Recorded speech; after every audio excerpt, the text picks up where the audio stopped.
नमस्कार. गावरान तडका या यूट्यूब चॅनलवरती तुम्हा सगळ्यांचं अगदी मनापासून स्वागत आहे. तर आज आपल्याला वांग्यापासून जी रेसिपी करायची खरंच खायला खूप छान लागते. त्याच्यासाठी आपण वाटण काढूया. तर मी इथे मिक्सरचं भांडं घेतलं आहे, त्याच्यामध्ये लसूण घेतलं आहे, खोबरं घेतलं आहे किसून, त्यानंतरनं काळे तीळ घेतले. काळे तीळ जर असेल तर आवर्जून नक्की घाला बरं का, खूप छान होतं काळे तीळ आणि कालवण. तर त्यानंतरनं कोथिंबीर घालायची आणि थोडेसे शेंगदाणे घालायचे. तर ते आपल्याला पाणी टाकून छान असं वाटून घ्यायचे. ते वाटून झाल्याच्या नंतर ना आपण वांगी कट करून घेऊया. तर हे बघा, अशा प्रकारे वांगी कट करून घेते मी. एका वांग्याचे मी 4 भाग करून त्यानंतरनंही त्याच्यामध्ये अजून एक एक कट देऊन देणार आहे, म्हणजे वांगं आपलं पटकन शिजेल आणि खूप अशा मोठ्या मोठ्या खापासुद्धा राहणार नाही. आणि हां, चॅनलवरती जे कोणी नवीन असेल त्यांनी प्लीज एक सबस्क्राईब नक्की करा. आणि व्हिडिओ तुम्हाला कसा वाटला मला हेही कमेंट करून नक्की सांगा. व्हिडिओ तुम्ही कुठून पाहताय हे सुद्धा मला नक्की सांगा. तर हे बघा, वांगी कट करून झालेली आहेत. वांगी कट करून झाल्याच्या नंतरनं लगेचच पाण्यात टाकायची, नाहीतर मग ती काळी पडतील. त्यानंतरनं मी इथे कढई ठेवली. कढईमध्ये 2 पळ्या तेल टाकले. तेल तुम्ही तुमच्यानुसार कमी जास्त करू शकता. त्यानंतरनं आपल्याला त्याच्यामध्ये जिरं टाकायचे. जिरं छान फुललं त्यानंतरनं आपल्याला हिंग टाकायचे. आणि हिंग टाकल्याच्या नंतरनं ह्याच्यामध्ये आपल्याला एक मी कांदा बारीक कट करून घेतलेला तो टाकायचा आहे. तो छान असा परतून घ्यायचा आहे. खरंच एकदा तुम्ही अशा प्रकारे वांग्याचं कालवण करून बघा, खूप छान होतं चवीला.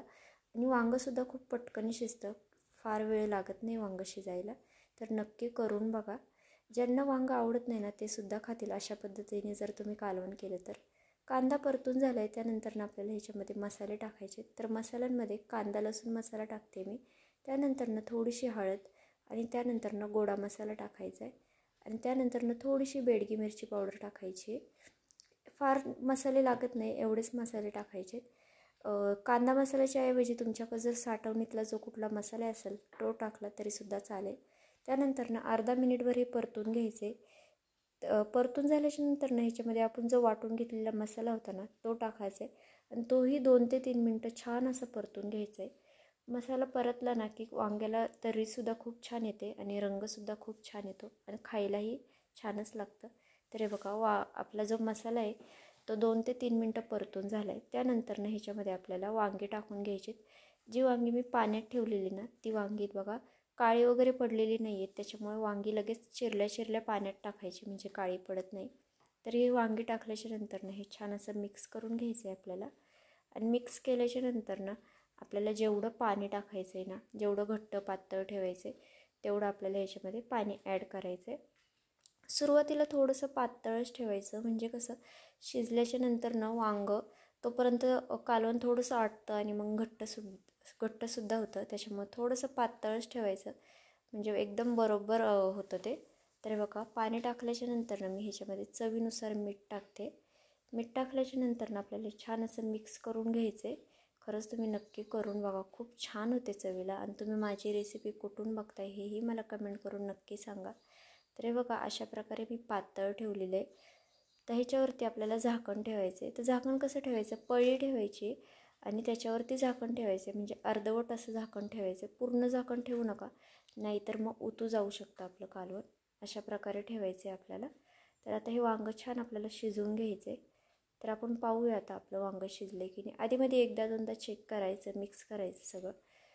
तर हे बघा, खूप छान अशी तरीसुद्धा आलेली आहे वांग्याला आणि रंगसुद्धा किती छान आलेला आहे, पाहू शकता तुम्ही. आणि घट्टसुद्धा झालेलं आहे. मग अशी किती पातळ होतं ना, वांगं शिजतपर्यंत छान असं आटलेलं आहे कालवण आपलं आणि घट्टसुद्धा झालेलं आहे. तर पाहू शकता आपण. आता वांगं चेक करूया शिजलं आहे की नाही. हे बघा, वांगं छान असं शिजलेलं आहे. तर आता हे छान मिक्स करून घ्यायचं आहे. खरंच तुम्ही करून बघा, चवीला खूप भारी होतं. अगदी गावरान पद्धतीचं आहे, तुम्ही नक्की करून बघा. का अगदी घट्टसुद्धा झालेलं आहे, खूप असं पातळही नाही आहे किंवा असं खूपच घट्ट असंही नाही आहे. चवीला खरंच खूप छान लागतं. आता ह्याच्यामध्ये आपल्याला भरपूर अशी बारीक चिरलेली कोथिंबीर टाकायची.